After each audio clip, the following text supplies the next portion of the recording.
भुवनेश्वरचा राजा याचे आज 25वे रौप्य महोत्सवी वर्ष मोठ्या उत्साहात साजरे झाले असले तरीही या मागे या मंडळाचा मागील काही वर्षाचा संघर्ष आणि चिकाटी यामुळेच हे शक्य झाले असे म्हटले तरी वावगे ठरणार नाही।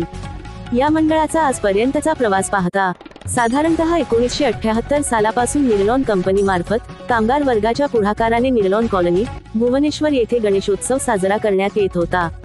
अनेक वर्षे हा उत्सव कॉलनीतील सामाजिक, सांस्कृतिक आणि धार्मिक एकोप्याचे प्रतीक ठरला। मात्र 1999 साली निर्लॉन कंपनीची आर्थिक परिस्थिती खालावल्याने अनेक कामगारांना स्वेच्छानिवृत्ती देण्यात आली आणि कॉलनी विकण्याचा निर्णय घेण्यात आला।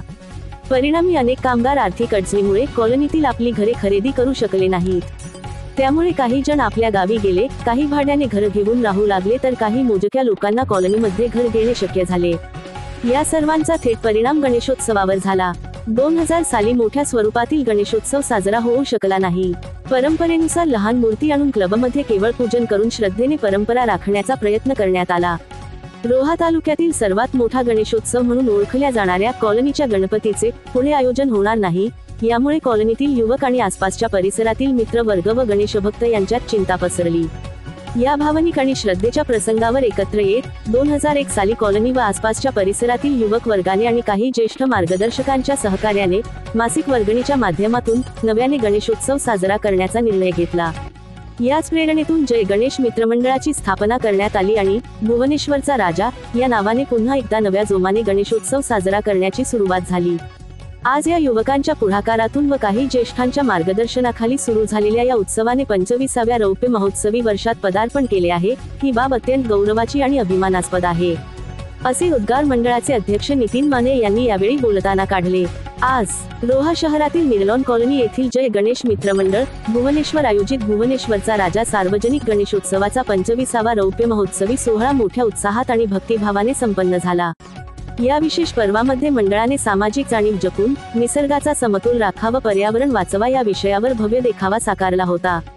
गणेशोत्सवाच्या काळात भक्तिमय वातावरणात सजविण्यात आलेल्या या देखाव्याने नागरिकांना पर्यावरणाचे महत्त्व पटवून दिले।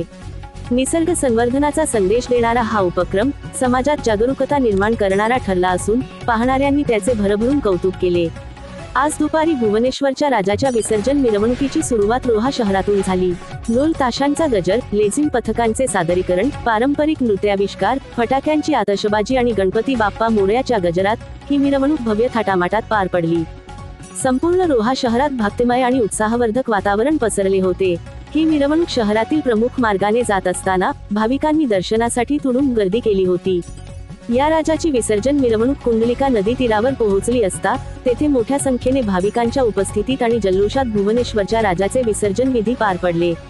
भाविकांच्या डोळ्यांत अश्रू तर ओठांवर पुढच्या वर्षी लवकर याचा जयघोष होता। या सोहळ्यात रोहा शहरातील नागरिक, विविध सामाजिक संघटनांचे कार्यकर्ते तसेच मान्यवर उपस्थित होते। 25 वर्षांच्या या प्रवासात मंडळाने केलेल्या भव्य आयोजनासोबत सामाजिक संदेश जपून साजरा केलेला गणेशोत्सव रोहेकरांच्या मनात कायमस्वरूपी ठसा उमटवणारा ठरला आहे।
अशा प्रकारच्या नवनवीन व्हिडिओ आणि चालू घडामोडी पाहण्यासाठी TV7 मराठी महाराष्ट्र न्यूज या चॅनेलला लाईक, शेअर आणि सबस्क्राईब करा।